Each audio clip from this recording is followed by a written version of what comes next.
Good morning, everyone. Our scripture reading for this morning comes from Ephesians chapter 2, verses 1 through 10.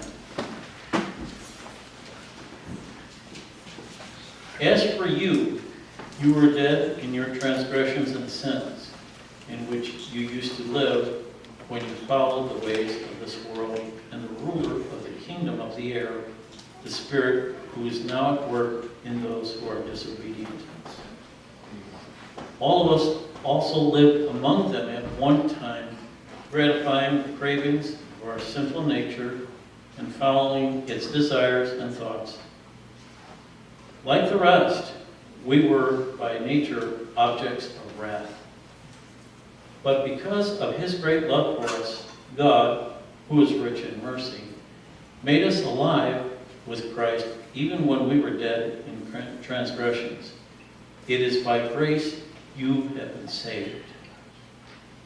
And God raised us up with Christ and seated us with him in his heavenly realms in Christ Jesus, in order that in the coming ages he might show the incomparable riches of his grace, expressed in his kindness to us in Christ Jesus. For it is by grace you have been saved through faith. And this not from yourselves, it is the gift of God, not by works, so that no one can boast. For we are God's workmanship, created in Christ Jesus to do good works, which God prepared in advance for us to do. So ends this morning's reading.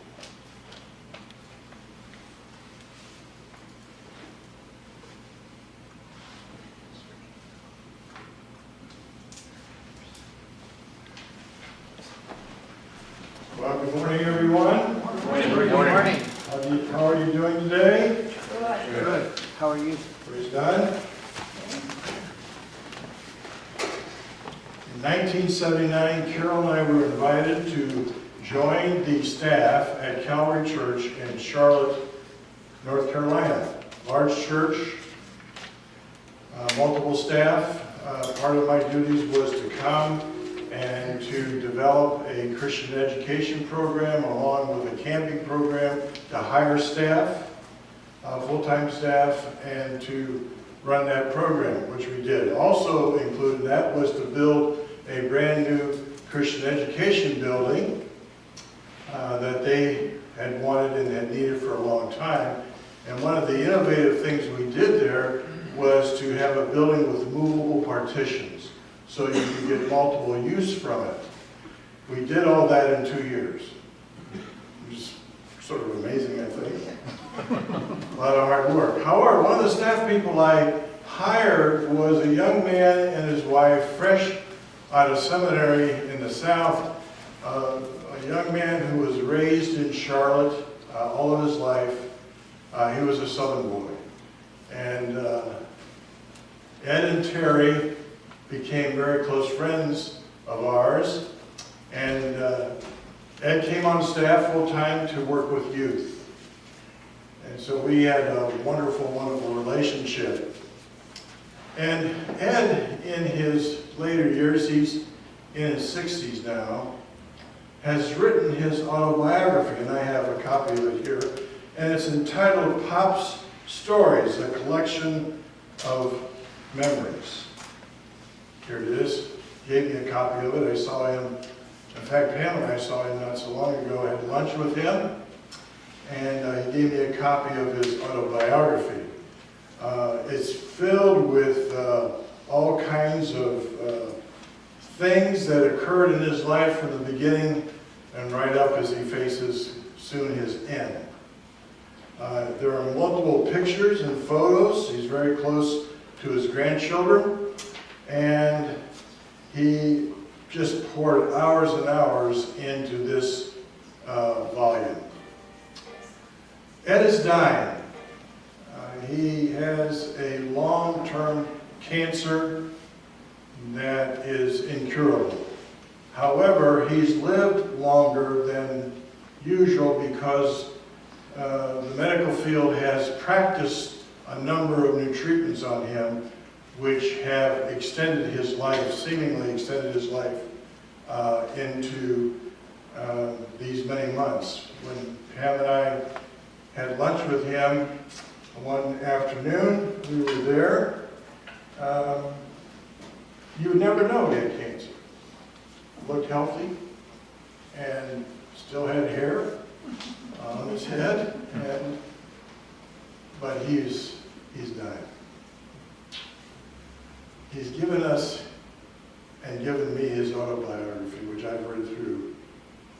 And he did that for his children and for his grandchildren to read and to have a record of his memory and his life over these many, many years. He's a great guy, loved God, loved the Lord, did a great job in youth, was very effective in camping. The passage today is our biography. It's a spiritual biography. Every one of us is in this passage today. So I want you to turn, and I think it's going to be up on the screen for you. And it's in the book of Ephesians chapter 2, the great book of Ephesians. As you remember, Ephesus was a nightmare city. You might compare it to a modern American city like Chicago. It was a nightmare, and yet the evangelistic team went in there, and Paul even said, in fear and trembling. You ever been so terrified that you actually trembled? Your body just was shaking. Fear and trembling, he talks about. Because it was if I may say, it was a hellhole of a city. And yet it was a gorgeous city. They had an amphitheater that would seat 25,000 people. They had the third largest library in the known world with 12,000 scrolls that were cataloged and in that library. It was a phenomenal place, but it was an evil place. A lot of bad stuff went on there, like in Chicago. And so the evangelistic team starts a church there. They go and preach the gospel. Preach the gospel and have great success. In fact, revival breaks out in Ephesus. Acts chapters 19 and 20 describe it for you. I would commend it to your reading. Revival breaks out. And in fact, it is so powerful that there are, they don't really say, but there must have been scores and scores of people who were converted to Jesus Christ as their Savior, who were involved in occultic kind of practices. They gathered up their scrolls and their books that they used in their incantations, and they put them in a pile and burned them.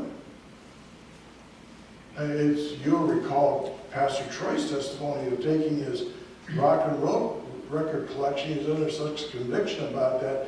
When he came to Christ, he took it and burned it up in Mount Lemmon, outside Tucson, Arizona. It took him all day to burn it. Because it was evil. To him, it was evil. And so, Paul now writing to the church at Ephesus. There's a church there. And it's a shining light, a bright and shining light in that terrible, terrible city that is a marvel of architecture and building, and yet at the same time, darkness covered it. And so he writes this biography, this spiritual biography of the believers in Ephesus. And it's found in chapter 2. Well, let's look at it, if you will, beginning in verse 1. Thank you, Tom, for such a great reading of that passage. As for you, Paul writing to the church at Ephesus, as for you, you were dead in your trespasses and sins. You ever try to witness to somebody who is blind as a bat spiritually? It amazes me. It creates within you a sense of total helplessness and almost hopelessness to try to convince somebody who is blind Christ. By the way, a person who does not have Christ in them will not confess Christ as their Savior. They will not do it. You know why? Because they don't have the Holy Spirit in them. You can only confess Christ as your Savior if you have the Holy Spirit in you. Because the Holy Spirit witnesses to your spirit that you believe in Jesus Christ, and you can confess that. You can say, if somebody asks you, do you believe in Jesus Christ as your Lord and Savior? It's either a yes or no. There's no in between here. It's either a yes or no question. And so if they have the Holy Spirit in them, they can say, yes, I believe in Jesus Christ as my Lord and Savior. You say, yeah, but their life is a mess. Their life may be a mess. But doesn't the Holy Spirit come in and take on messes, folks? No. Took on a mess in your life and in mine, and change and transform us. Overnight, conversion can occur overnight, instantaneously, and people can be changed, like Louis Zamperini, who was shot to pieces during the Second World War and goes forward in the Billy Graham crusade and receives Christ, a practicing alcoholic who cannot control what he imbibes and what he takes in, and has a wonderful wife who has come to Christ as Savior, in the Billy Graham crusade, begs him to go with her to the meetings. And the second time he goes, he walks forward to receive Christ as his Savior. A man who spent months in a POW, Japanese POW camp in Japan, and was spared life because the bomber was due to drop the atomic bomb where his camp was, and because of cloud cover, they went to a secondary target. Or he would have been killed by that bomb. And so here's Louis walking forward to receive Christ as his Savior, and is marvelously changed. And the first thing he does when he goes home is he cleans out his liquor cabinet and dumps it all down the sink and throws the bottles in the trash. Now that's Louis. And from that day on, he never touched another drop because he's an alcoholic. He can't. Because he'll relapse. And so sometimes those changes happen instantaneously, but the Holy Spirit is changing and transforming us little by little by little, is he not? Have you reached a state of complete holiness in your life?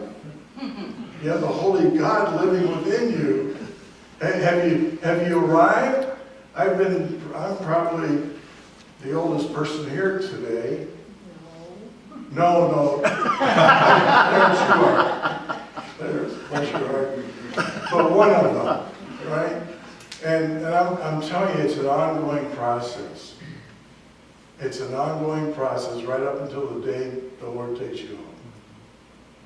So what Paul is describing, I got to get back to the text. What Paul is describing here, and he's saying, you were dead in transgressions and sins, blind, talking to one of my friends who's been my friend for a number of years, and I've shared witness with him and his wife. They were raised in a church that I won't mention because it's a church based on how good you can be and how many good things you can do.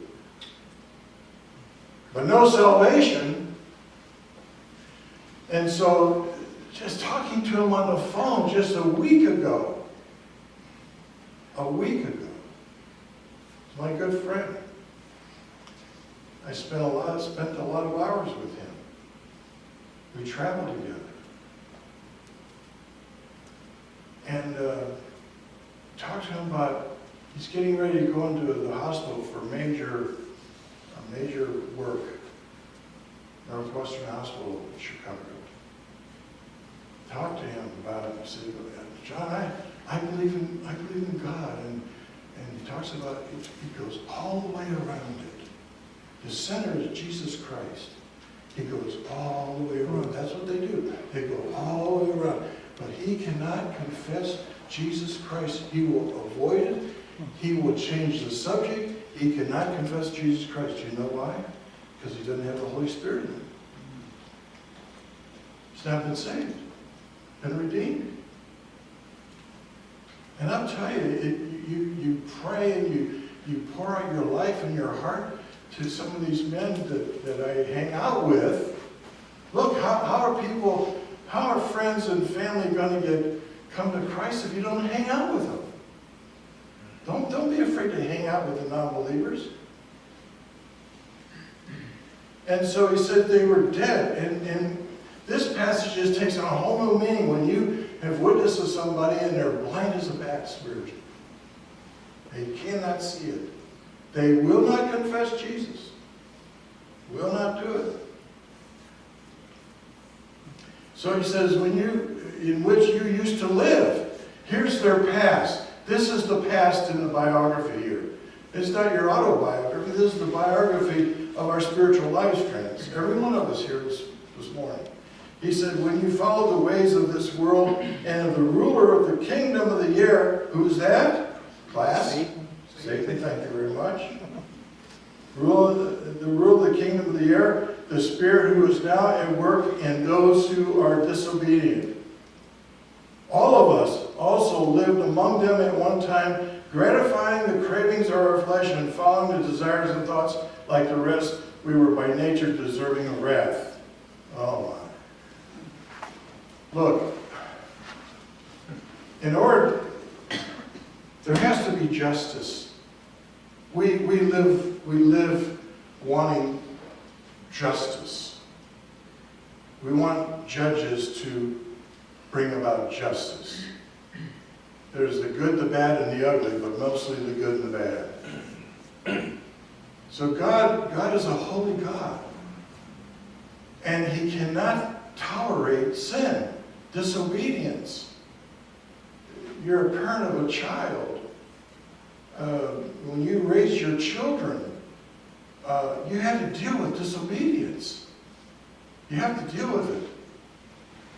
Pam and I were out for dinner last night, and there was this single mother, and she had a little young girl. How old do you think that girl was? Good? Huh? 3 or 4 years old. Immediately as you watched them, you knew who was in charge of that table? The little girl was. She was totally in charge of that table. She would not eat her food. She would pick at it. She would move it around the table. She began dropping it on the floor. And the mother is laughing at her behavior. I'm thinking, oh, I wanted to go talk to her. But I didn't want to get arrested. So God is a holy God. And so God has to bring about His judgment or His wrath. Just follow me for a moment. So God has to bring about His wrath upon sinfulness. He has to bring about His wrath. But He withholds His wrath. Why? He's not willing that they should perish. That's why there's a second chance. That's why tomorrow, when I talk to one of my buddies, one of my friends, non-believers, the wrath has not come upon them. I can still talk to them again and share with them again. The wrath has not come. God's not willing that any should perish. His wrath is restrained. And He allows the gospel to go forward throughout the world, each day, day after day, month after month. Why? Because of His grace. Let me illustrate this way. Your car payment's due on the 15th of the month. Okay? On the 15th of the month, that car payment's due. All right? However, you don't make it on the 15th. It's now the 16th. Now, the wrath of the bank can say, at 12:01 a.m., on the 16th, we're going to come get your car. That's the wrath of the bank. We're going to come and confiscate your car. We're going to sell it. We're going to pay off your loan. You're going to be responsible for the balance. However, they don't do that. They could, legally they could. So what do? They say, your payment's not due till the 20th. Without penalty. That's grace. God's wrath, the bank's wrath, that's grace. You have until the 20th. That's grace. God can bring His wrath at any time. But what's His grace? His grace is backed up because He's not willing that any should perish. Aren't you glad? Yes. Those of you who have come to Christ in recent days, recent times, aren't you glad? Yes. Praise God. That's why it's so important for us to bear witness. My own personal witness is done best in a friendship relationship. Always has been true. I do best when I can make friends with a brother, a man, and I can spend hours with him and just ask God for opportunities to bear witness to that person, because they see the Holy Spirit in you. When you witness for Christ, the only way you can witness for Christ is because of the Holy Spirit in you. Otherwise, you wouldn't be able to. So Paul goes on. We've got to move on quickly. Paul goes on, and he said, He withholds His wrath. We were dead in trespasses and sins until we came to Christ as Savior. Amen? Amen. You remember those days? You remember those days? Well, I sure do. Then, that's our past. Now he talks about the present. Notice what he says about the present. Beginning with verse, I think 4. Verse 4. But because of his great love, whose great love? God's great love. Unconditional love. Aren't you glad God doesn't love you because of how you smell? or how handsome or pretty you are? Aren't you glad that God doesn't love you because of how many good things you've done in your life? God's love is unconditional, isn't it? One of the things I learned as a father raising 3 boys and a girl is love has to be unconditional. In other words, love cannot be conditioned on how well they behave. Because if it was, you'd be in big trouble. You get a call at 11 o'clock at night, and your son's on the end of the phone. He has one call to make because he's in jail. And he said, Dad, we've been arrested. Well, who's we? Well, Troy and myself. My oldest son, Sean. And can you come and bail us out? No, go to jail for a night. No, I didn't say that. So I traveled downtown Charlotte to get them out of jail. Bring them home. As a father, you're furious. Just happens to be furious. You want to beat them.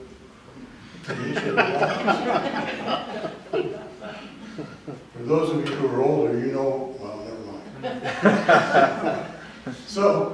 But love is not conditional on how well they behave. Love is always unconditional. And aren't you glad God doesn't love us based on our behavior? He loves us based on our behavior because it's bad. Because we're in sin before we're saved. Right? So he says, for his great love, God, who is rich in mercy, made us alive with Christ even when we were dead in transgressions. It is by grace you have been saved. There's key words there: love. God is merciful. Oh my, he is so merciful. My friends, you know, in our relationships with one another and with the world in which we live, let's be more merciful than we are judgmental. Let's be more merciful, more loving, more gracious. It is by grace you have been saved. Remember God's grace. God's wrath here could come, but his, not only that any should perish because of his love, grace. He gives us grace. Grace to be saved.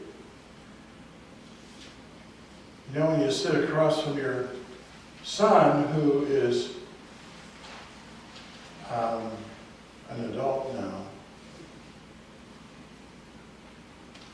and you're having a meal, he's a good kid, has a good heart, do anything for you. But when you sit across from your son, and kid who's been raised in the church since he was a month old, heard the gospel, lost count of how many times he's heard the gospel. Son of a pastor. Observed parents who walked with the Lord. And sits there and tells you, after all these years, that he's not a believer. Not a believer. Cannot confess Christ as his Savior. So what do you do with that? You pray and you witness and you love, and love is unconditional.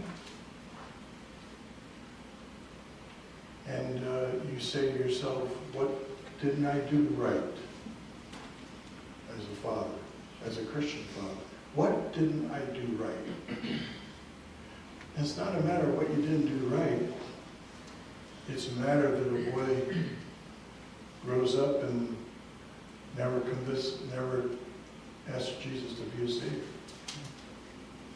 And I said to him, yeah, but when you were 10 years old, I baptized you, and in order for me to baptize you, you had to make a profession of faith in Christ. He said, you know what his answer was? Dad, you made me. You made me do it. I said, I didn't make you do it. But to him, I made him do it. And so it was just a formality. Just a formality.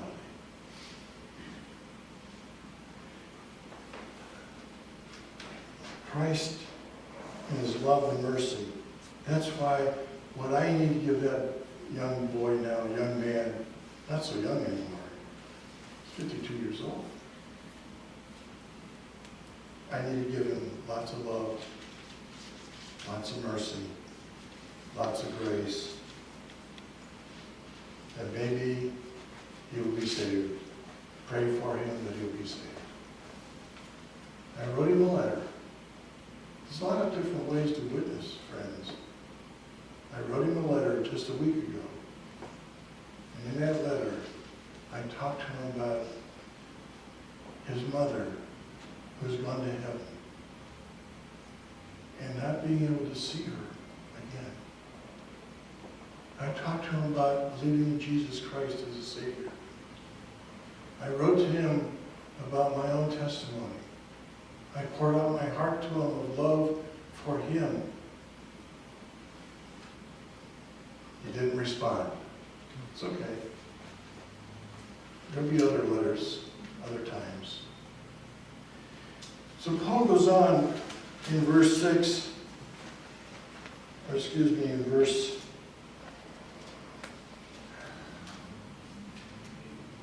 verse 6. And God raises up, and here's our present. And God raises up with Christ. Now, we've gone from under the wrath of God to where now we've been forgiven of our sins, and we walk anew in Christ.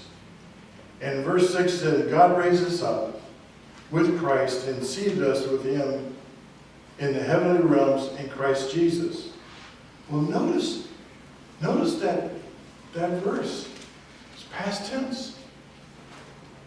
In other words, has God also already raised us up with Christ and seated us with him in the heavenly realms in Christ Jesus? In other words, we're already there. We just haven't caught up with it yet. Why haven't we caught up with it yet? Because we haven't died. That's why. We're still here on the earth. It's okay. But we're already there. He's already seated us with Christ in the heavenly realms. And that thought occurred to me. We just haven't caught up with it yet. Because we haven't died. Virginia almost got there. But the Lord said, no, I want you here. And we prayed. Didn't we pray? God would restore her and raise her up. She's here.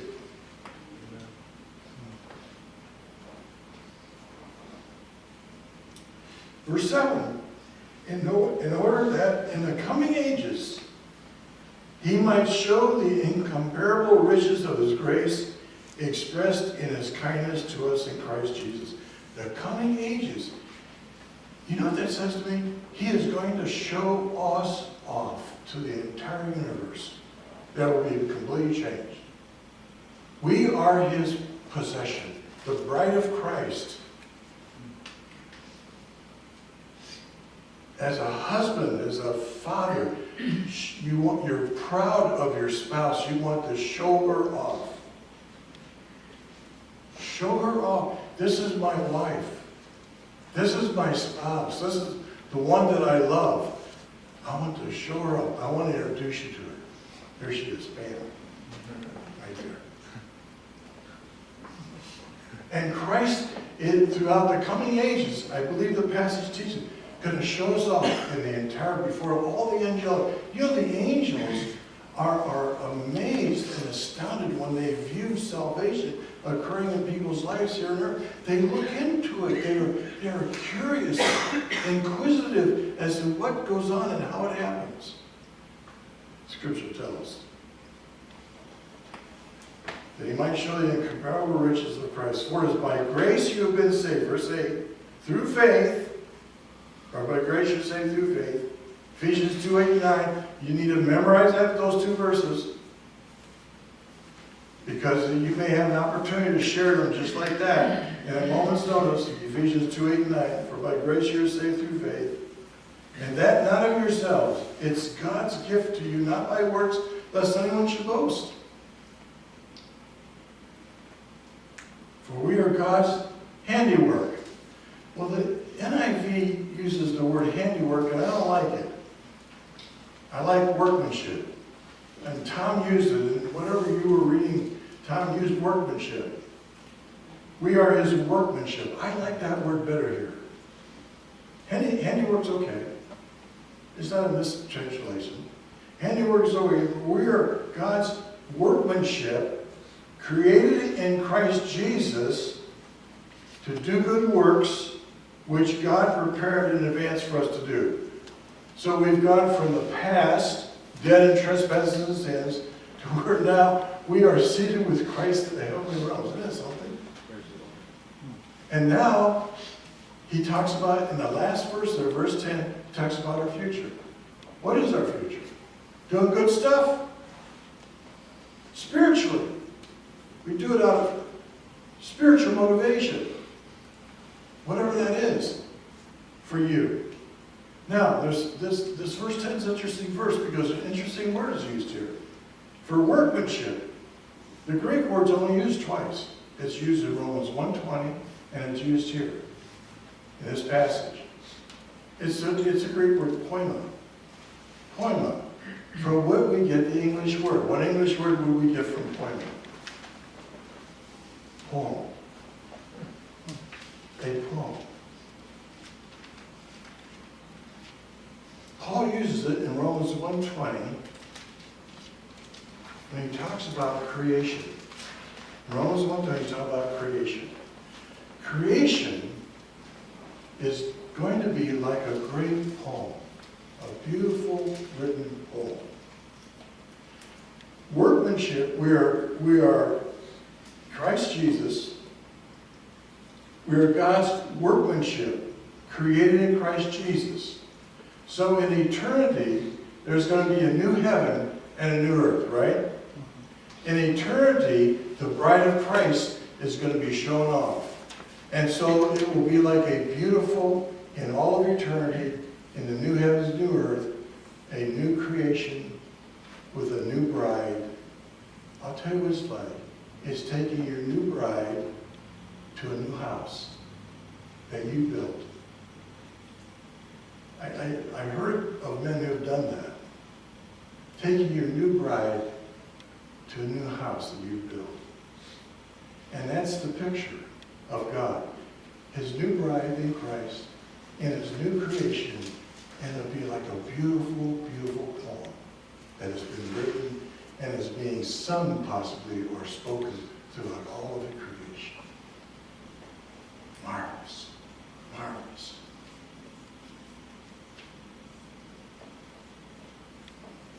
For we are God's workmanship, created in Christ Jesus to do good works which God prepared in advance for us. What good work? What are you talking about? What's the motivation? We're doing something good for somebody. I'll tell you what it is. It's the fruits of the Spirit. The Holy Spirit within you, you can't confess Christ unless you have the Holy Spirit in you. Okay? The Holy Spirit in you wants to produce good fruits. Love, joy, peace, patience, kindness, goodness, faithfulness, gentleness, self-control. That's the motivation for what we do is good for others. It has to be motivated by spiritual life. And spiritual life produces spiritual words. Faith, hope, love, joy, peace, kindness, goodness, faithfulness, gentleness, self-control. 9 fruits of the Spirit. in the presence and power of the Holy Spirit, as you walk in the Spirit, will reproduce itself in doing good things for people. Okay? In what ways? Through your spiritual gift or gifts. If you're a teacher, you're going to teach out of love and grace and kindness and faithfulness. You'll be gentle with your students. You'll be loving and kind. You'll be gracious with your students. You see it? Those 9 fruits of the Spirit will reproduce themselves in and through you by the presence and power of the Holy Spirit through your spiritual gifts. So in evangelism, you're in evangelism and you're out.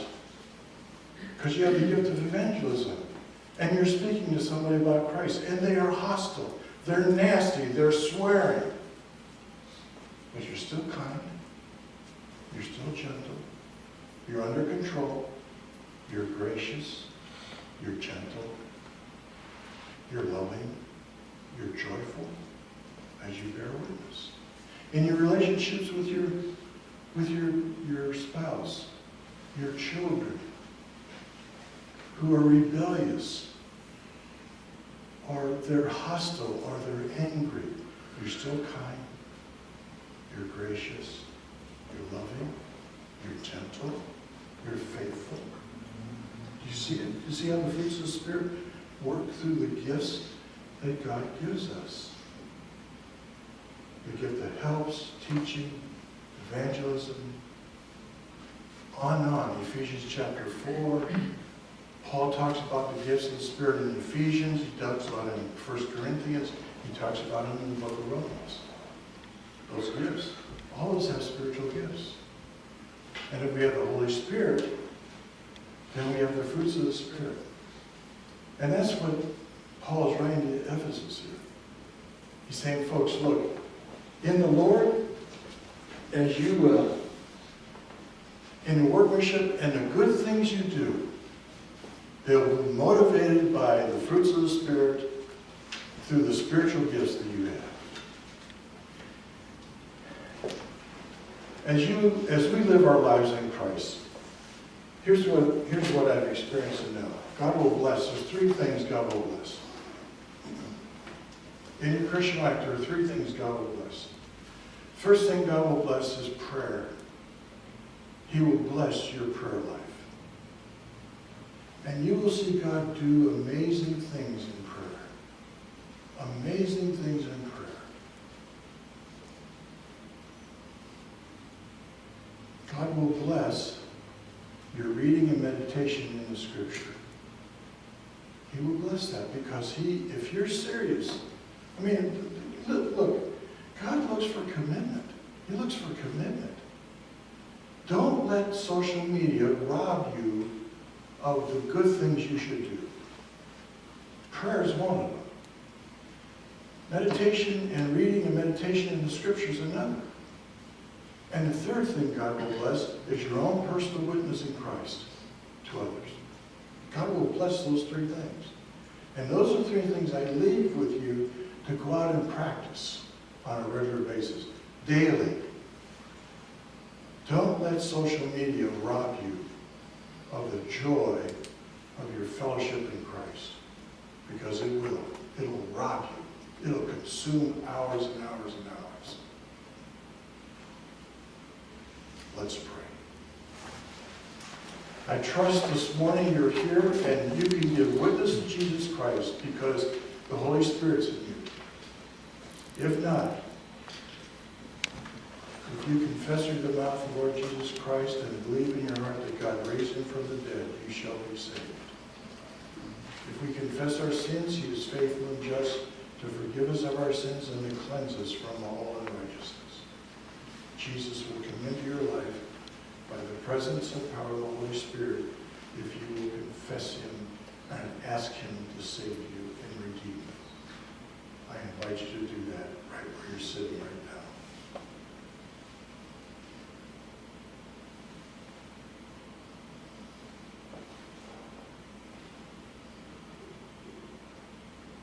We thank you, dear Lord, for our time together this morning. And we pray your rich blessing upon us as we go our ways in a few few moments. We're grateful for this time. I pray for those who may have asked you to be their Savior. And now, because the Holy Spirit has come in, they can confess you as their Savior. I pray each one of us confess you as our Lord and Savior in Jesus Christ. Through Christ we pray. And God's people said, Amen. thank you for coming this morning. It's so good to see you again. We miss seeing you on a regular basis. May God bless you and encourage you as you go forth. In the name of the Father, and of the Son, and of the Holy Spirit.